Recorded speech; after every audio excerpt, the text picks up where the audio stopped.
Hi guys, welcome back. Guys, आज की इस वीडियो में हम पढ़ने जा रहे हैं दो शब्दों के बीच में अंतर, जैसे कॉस्ट एंड प्राइस के बीच अंतर, फ्लोट एंड स्विम के बीच अंतर, बेली एंड स्टोमक के बीच अंतर, सिंपैथी एंड एम्पैथी के बीच अंतर।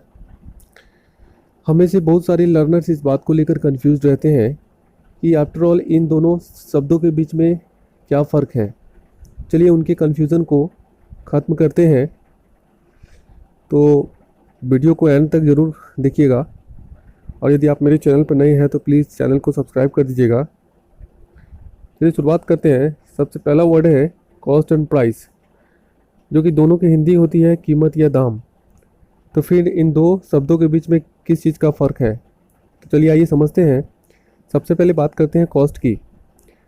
कॉस्ट की हिंदी होती है कीमत या दाम। तो फिर इसका यूज़ कहाँ होता है। माना कि कोई दुकानदार किसी से 5 रुपये में कोई सामान खरीदता है तो उसके लिए वो कॉस्ट हो जाएगा,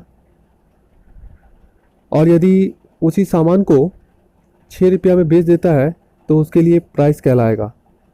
चलिए रिपीट करते हैं। यदि कोई दुकानदार किसी सामान को 5 रुपये में ख़रीदता है तो उसके लिए वो कॉस्ट कहलाएगा, और उसी सामान को यदि वह 6 रुपये में बेच देता है तो उसके लिए वह प्राइस कहलाएगा।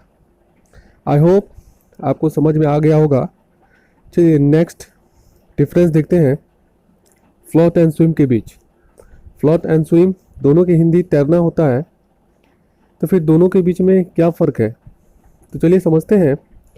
फ्लोट यानी हिंदी में तैरना। फ्लोट का यूज़ हम करते हैं नॉन लिविंग के लिए। कहने का मतलब है फ्लोट का यूज़ किया जाता है निर्जीव चीज़ों के लिए, और दूसरी ओर स्विम का यूज़ हम करते हैं लिविंग के लिए। कहने का मतलब सजीव के लिए। आई होप समझ में आया होगा। नेक्स्ट बेली एंड स्टोमक, दोनों की हिंदी होती है पेट। फिर दोनों के बीच में किस चीज़ का डिफरेंस है, तो आइए समझते हैं। बेली को हिंदी में पेट कहते हैं। बेली का यूज़ वहाँ करते हैं पेट का जब बाहरी भाग होता है उसे बेली कहेंगे, और यदि पेट का अंदर वाला भाग होगा तो स्टोमक कहेंगे। रिपीट करते हैं। बेली का मतलब होता है पेट का बाहरी भाग, स्टोमक का मतलब होता है पेट का अंदरी भाग। आई होप आपको समझ में आ गया होगा। नेक्स्ट डिफरेंस की तरफ चलते हैं। सिंपैथी एंड एम्पैथी के बीच किस चीज़ का फ़र्क है। सिंपैथी को हिंदी में सहानुभूति कहते हैं, जबकि एम्पैथी को समानुभूति कहते हैं। लेकिन इन दोनों के बीच में किस चीज़ का डिफरेंस है, आइए समझते हैं।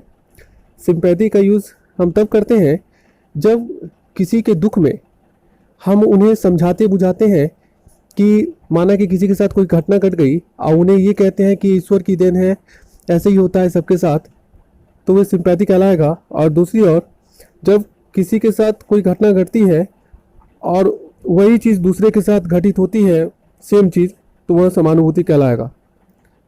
So that's all guys. Thanks for watching.